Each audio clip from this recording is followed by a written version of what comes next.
Assalomu alaykum. Bugun sizlar bilan PlayStation 4 qanday jo'ski diskini almashtirishni ko'rsatib o'taman. Buning uchun bizga отвертка kerak bo'ladi. SSD disk, jo'ski disk.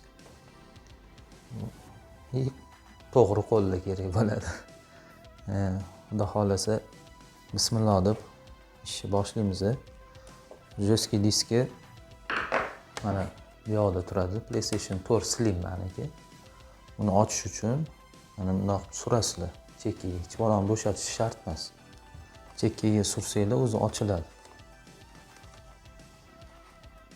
Mana. Hozir.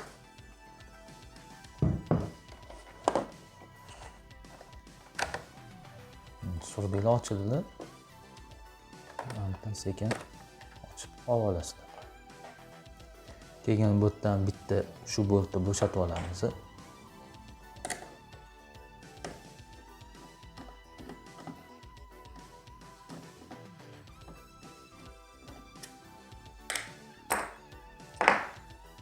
Bo'shatib olganimizdan keyin mana bu lentasidan ko'rinayotgan bo'lsa, lentasidan tortamiz jo'ski disk.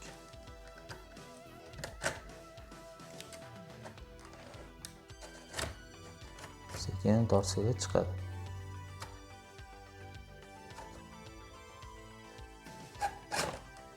Chiqdi jo'ski diskimiz. PlayStation 4 olib qo'yamiz chekkarog'iga. Jo'ski disk ahvoli bu. O'zi ham yetib kelgan ekan jo'ski diskga.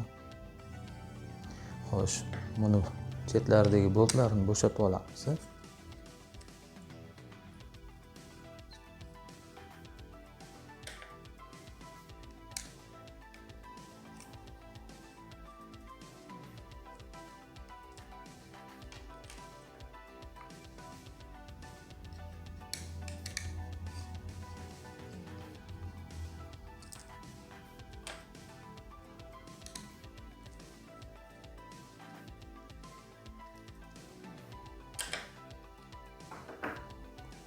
Bo'shatib olgandan keyin sekin olib olamiz jo'ski diskka.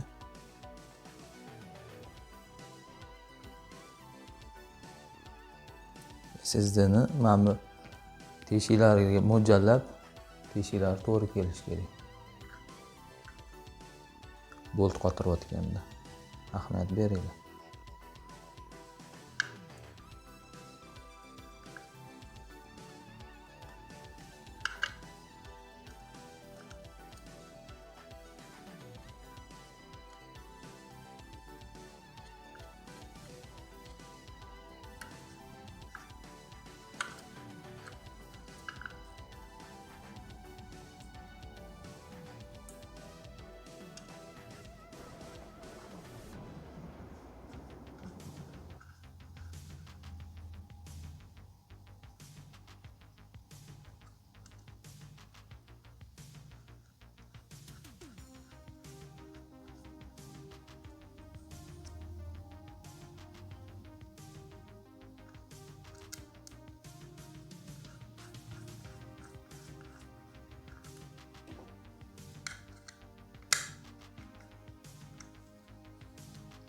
Bunaqa slishkim qotirib olish shart emas. Ozgina burab qo'ysanglar bo'ldi.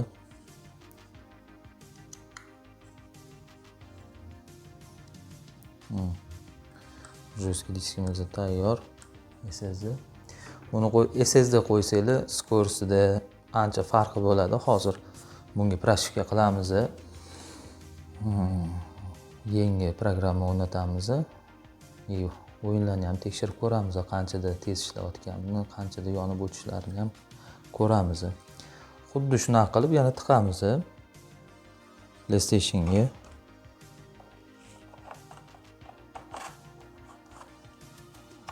Jo'ski diskga joylashtiramiz.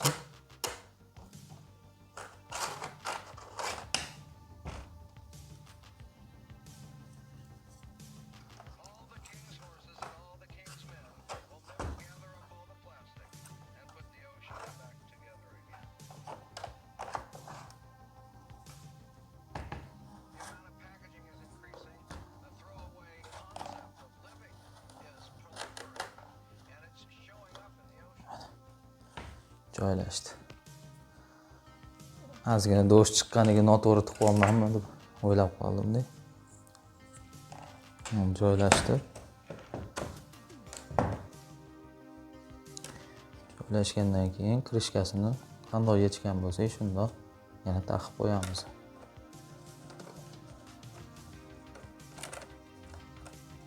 Tilchalari bor, sindirib olmaydi, ahamiyat beringlar.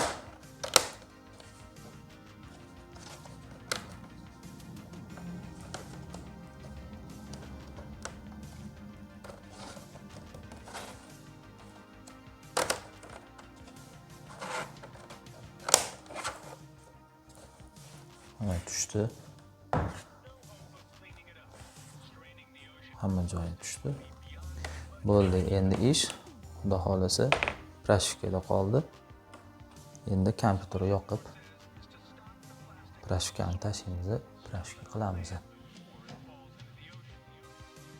Kompyuterni yoqib olganimizdan keyin notebookmi, kompyutermi birinchi bo'lib qiladigan ishimiz saytga kirib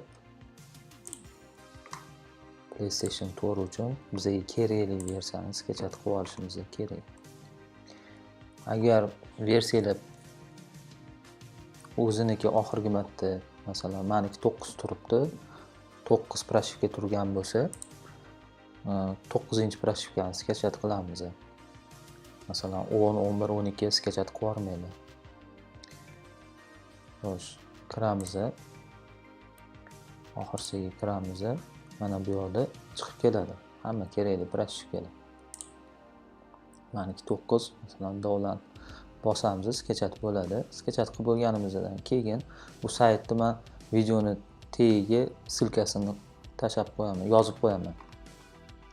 Bemalol kirib sketchat qilsanglar bo'ladi. Sketchat qilib bo'lganimizdan keyin fleshkamizni tayyorlab olamiz. Buning uchun bizga USB fleshka как minimum 2 GB bo'lishi kerak bo'ladi. 2 GB bo'lishi kerak. FAT32 formatida qilib olamiz fleshkamizni. Mana ko'rsangiz bo'ladi, FAT32. Mana mendagi fleshka FAT32 programmada formatda degani. Fleshkaning ichiga mana xuddi men qandoq qilgan bo'lsam, xuddi shunday qilib yozib, papka sozdat qilamiz ikkita. Play Store bitta, Play Store ichiga update ichiga keyin prashkamizni, sketchat qilgan prashkamizni yuklab olamiz.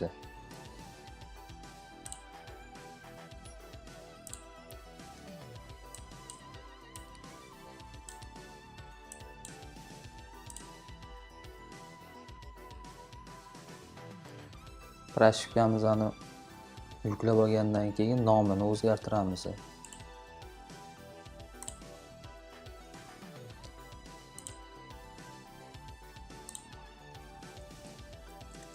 Play Store update o'zini qoldiramiz .pub bilan. Bo'lmasam PlayStation 4 ko'rmaydi. Endi PlayStation 4 ni bezopasniy rejimda yoqib olamiz. Buning uchun yoqiladigan knopkani bosib turamiz. Bitta signal beradi, qo'yib yubormaymiz. Ikkinchi signalni berishi bilan qo'yib yuboramiz. Bezopasniy rejimda yonadi. PlayStation 4'imizdan bezopasniy rejimga yoqib olganimizdan keyin joystickga simini tiqib ulaymiz. O'rta PS knopkasini bosamiz. Переустановить провод bosamiz X. OK. Kutib turamiz.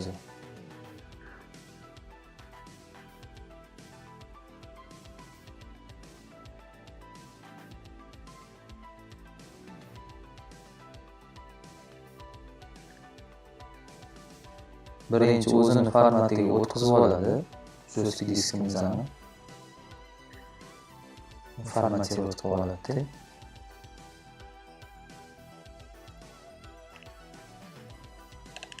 Da.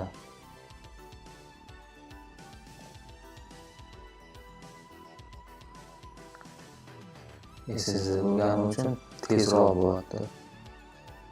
O'tgan videoda ahamiyat bergan bo'lsangiz jo'ski disk edi, sekin bo'ldi.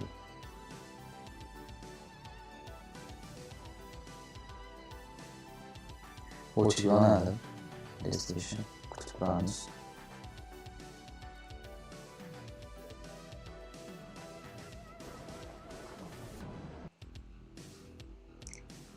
Plastikga bo'lish boshlandi. Plastikani o'rnatyapti.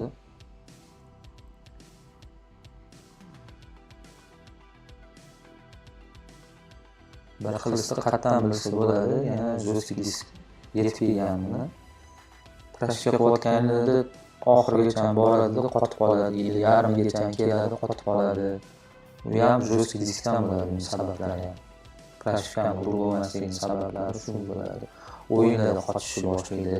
Bu ham jo'ski disk tugayotgandan birinchi alomati shu o'yin o'ynayotganingizda qotish bo'ladi. Agar termopastasini almashtirilgan bo'lsa, masalan, qizinayotgan bo'lsa, o'zidan o'zi qotib, mana shunaqa qilsa, u birinchi signal, что jo'ski disk уже yetib kelyapti, almashtirilgani ma'qul. Hali termopastasini ham xudo xohlasa qanday almashtirish ko'rsatib o'taman. Termopastani iloji boricha har bir yilda bitta ichini ochib, tozalab almashtirib turganda yaxshi. Silinadi bir yilda bitta. Agar PlayStation Pro bo'ladigan bo'lsa, har 6 oyda. Chunki Pro'da tez qiziydi, baribir. Slimga qaraganda Pro tez qiziydi. Kuchli bo'lganligi, protsessorlari Slimdan kuchli bo'lganligi sababi. Agar qaysi modelni tanlash kerak desanglar, PlayStation agar 4K da o'ynamoqchi bo'lsanglar, Pro olasizlar, ikkinchi reviziya, uchinchi reviziyalarni olasiz. Agar yo'q, menga 4K shart emas, Full HD ham bo'ladi desanglar, Slim ham bo'ladi. Plastikamiz yakunlanib qoldi. Bitta o'ch yonadi yana PlayStation yozib chiqqandan keyin fleshkamizni olsak ham bo'ladi.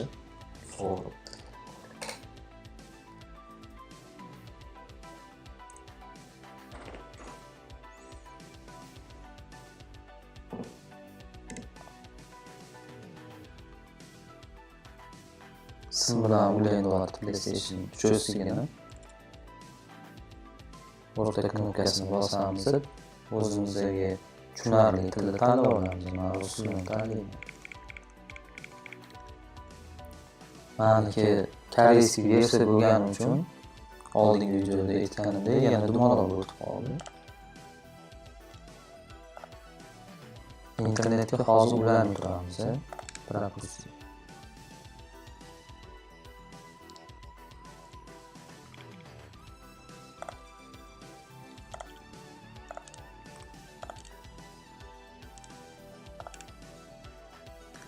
Burada ikinchi galочкani o'chirishdan oldin ma'lum o'chiramiz bunisini, tepadagisini o'chiramiz, oxirgisini qoldiramiz. Bilmayman.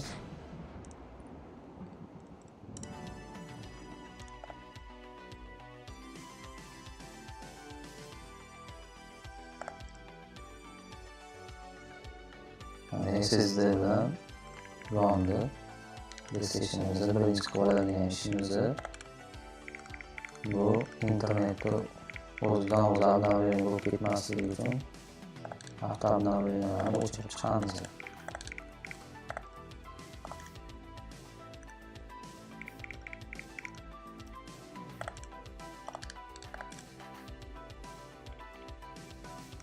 Avtoobnovleniyalarni o'chirdik. Endi hammasini tekshiramiz. PlayStation to'g'ri. Men 500 GB SSD qo'ydim. Sizlar xohlasanglar 256 talik ham 1 terabaytlik ham qo'ysanglar bo'ladi. 256 talik qo'ymaganinglar yaxshi, chunki ancha o'yinlarni o'ynayapsizlar. Eng kam 500 GB dan boshlanadi. Ko'rib turganingdek PlayStation tayyor. ko'rganingiz uchun rahmat kattakon. Sog' bo'linglar, salomat bo'linglar. Tushunmagan joylarga kommentariylar qoldiringlar. Xudo xohlasa qo'ldan kelgancha yordam beramiz. Rahmat kattakon hammaga.